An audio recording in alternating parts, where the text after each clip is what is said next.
So today's video we're going to be factoring and solving quadratic equations just like we did in the previous objective, but today we're going to focus when a is not equal to 1. Meaning, if our equation is in standard form, which is ax squared plus bx plus c equal to 0, that our a is actually going to be a number. And before, we just didn't really have anything there. Our a was equal to 1, and so we didn't have to worry about it. But now we're going to see something where a is not equal to 1. So, when we have a leading coefficient,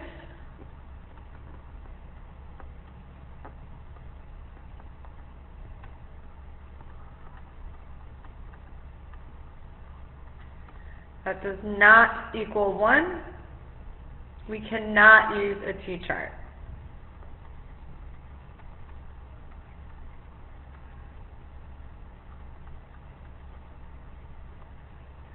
Okay, and we'll kind of show you why. So, for example, let's look at this problem, 7n squared plus n minus 6, and try and solve it using a t-chart. So we've learned that we draw our t-chart, that our a goes in the first, that our c goes in the first box, and our b goes in the second box. Here we're going to multiply, and here we're going to add. So my c is going to be negative 6, and my b is going to be a 1. So the factors of negative 6, I'm going to have 1 and 6, and 2 and 3, and I need to go back and worry about this negative. So how am I going to get a positive 1 from a 6? Well, it's not going to happen with 6 and 1, but with 2 and 3, I'm either going to have a negative 2 or a negative 3. This is going to give me positive 1, this is going to give me negative 1. So I would actually want to use these two factors.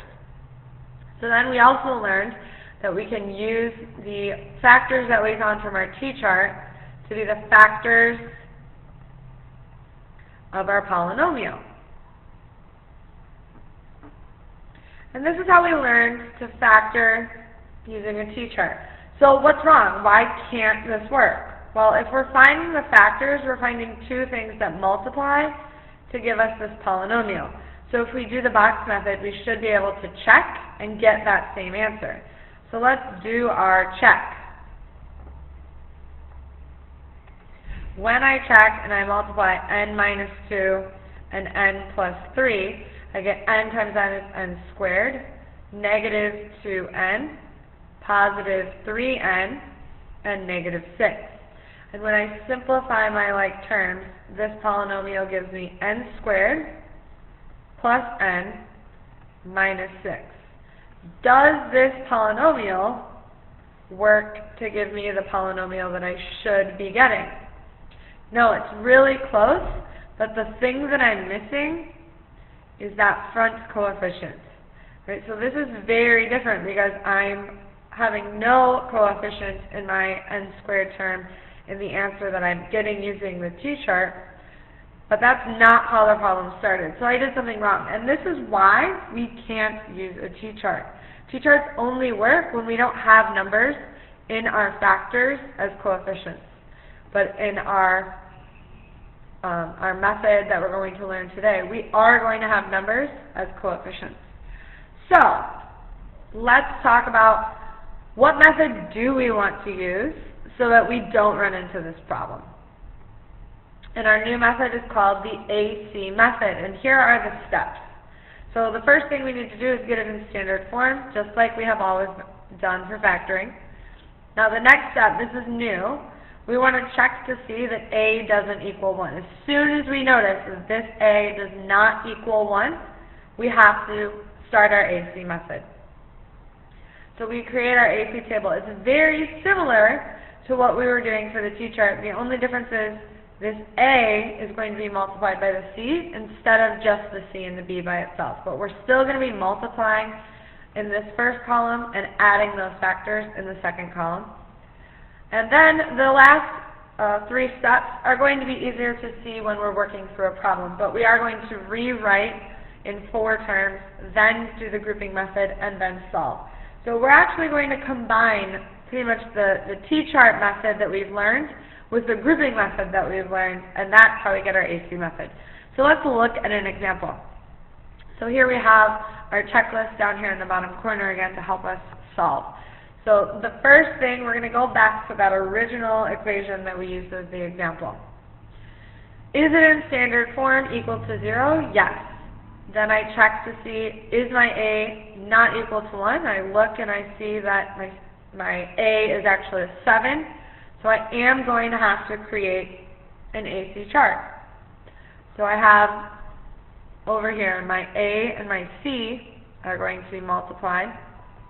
And I want to get those factors to add up to B. So again, I can write out my A, my B, and my C to help me do this math. So my A is 7, my B is 1, and my C is -6. I'm going to multiply A and C, which is going to give me a -42. This is the number that's going to go into my T-chart, my A and my C. Not just the C, like we did in the T-chart, but in the AC method, we put the A and the C.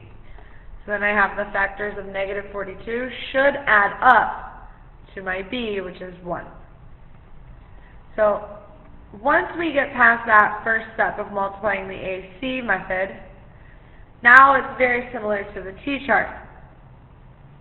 We want to find the factors of 42. So I have 1 times 42, 2 times 21, 3 times 14, and 6 times 7. And I need to worry about this negative, so I know that I'm going to have opposite signs. None of the first 3 examples are even getting me close to a positive 1. But over here, if I play around with the negative, now I can start to see that I'm closer to positive 1. So I either want a -6 and a positive 7, or a positive 6 and a -7. And my first example is going to give me 1. My second example is going to give me -1. These are the terms that I want for my solution. Now, this is where it's a little different than the T-chart, and this is the step that we sometimes forget. We want to rewrite from the table this expression in 4 terms. So I'm going to bring down my original equation to help me rewrite this. So I keep my very first term, and I rewrite 7n squared, and I keep my very last term, and I'm going to keep my -6. What I change is that I add these new terms, my -6 and my 7. I'm really taking this 1n and I'm branching it into 2 things.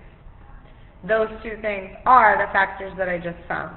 So I keep the first and the last, and now I kind of plug these answers in so that I end up with 4 terms. So I'm going to have a -6n and a positive 7n. And if we look at this, what is -6n plus 7n? Well, they're like terms, and if I combine them, I'm going to get what I originally had. So really all we're doing is doing this AC table so that we can break it apart, which is going to help us with the next method. Now that we have 4 terms, we know we can solve this using the grouping method.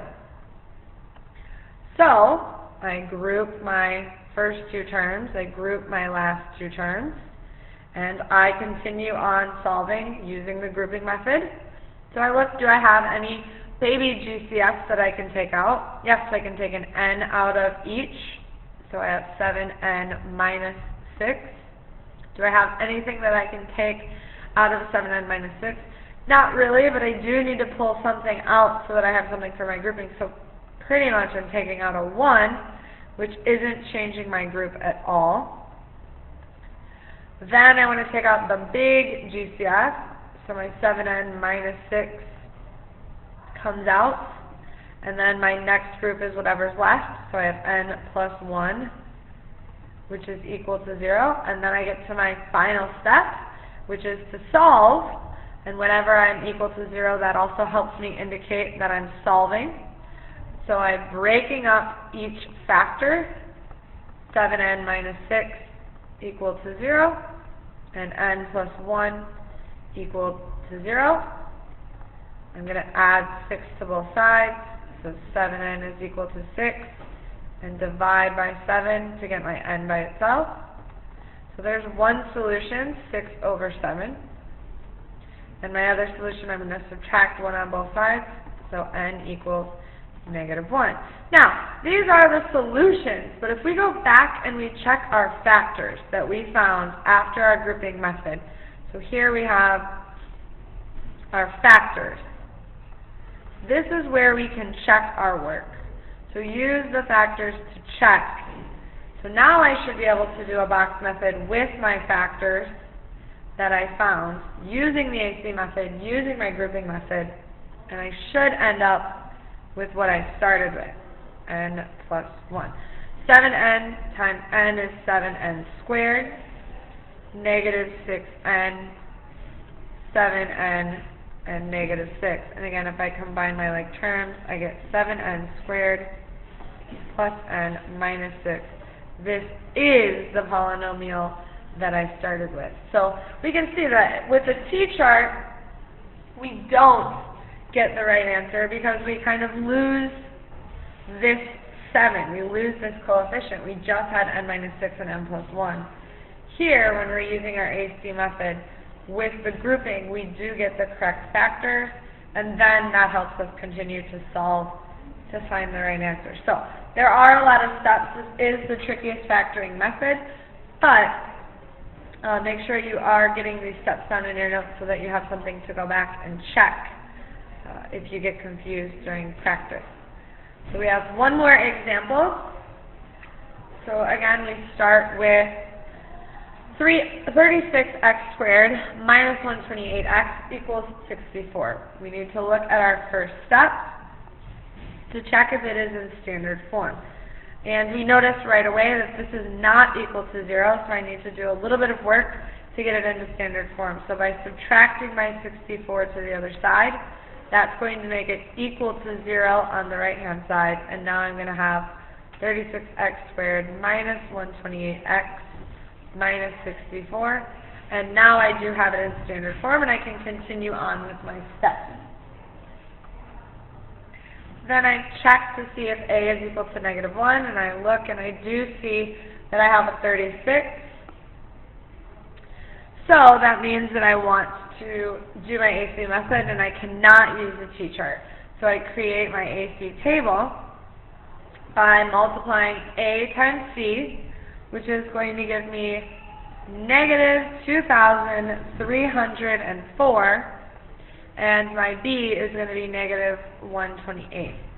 So right away I notice, oh my gosh, this is a disaster. I don't know the factors of this huge number, 2,304, and I do not want to do all the work to try and figure out all of these factors and then find the ones that add to negative 128. So one thing you should be checking when you're creating your AC table, if it becomes some huge number, look for a common factor.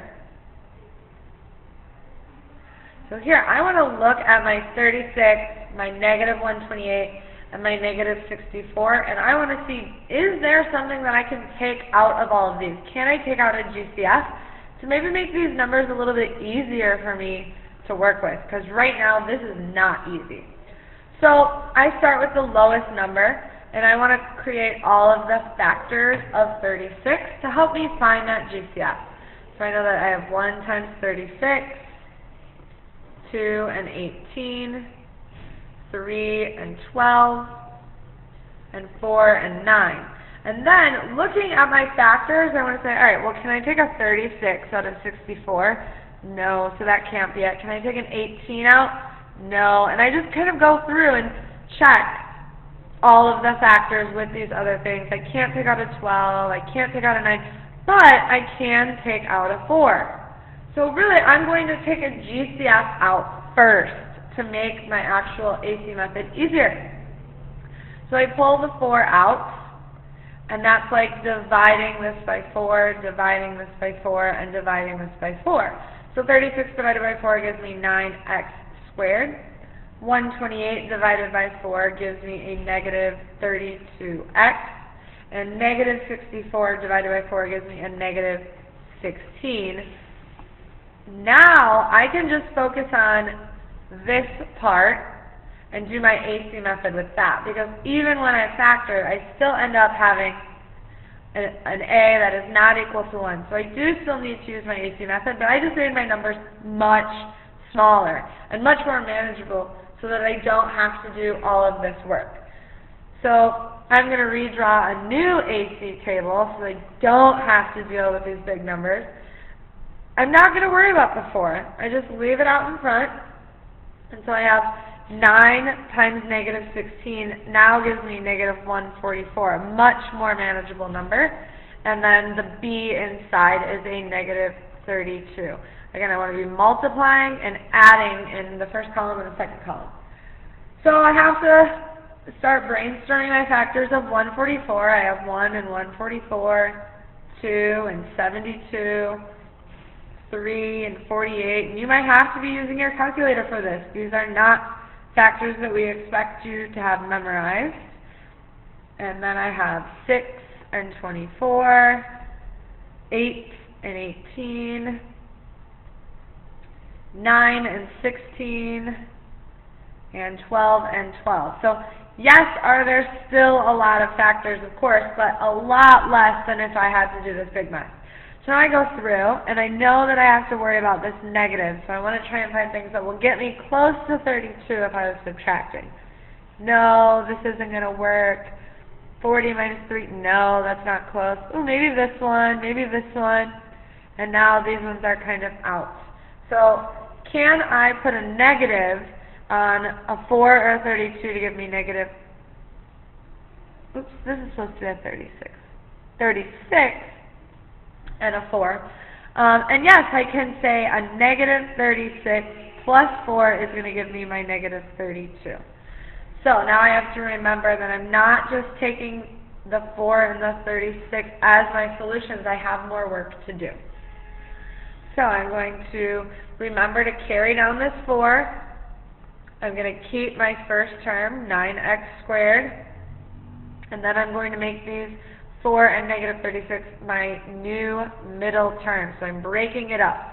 So this is going to be a positive 4x, a negative 36x, and then I do bring down my last term, negative 16 equal to 0. And now I'm going to do the grouping method. And again, I'm just going to focus the grouping method on these 4 terms. I kind of ignore this 4 over here for a little bit. So I'm going to group the first 2 terms, group the last 2 terms. So I have my 4, this stays out front. What can I take out of a 9x squared and a 4x? Nothing with the numbers, so just an x comes out, which leaves a 9x.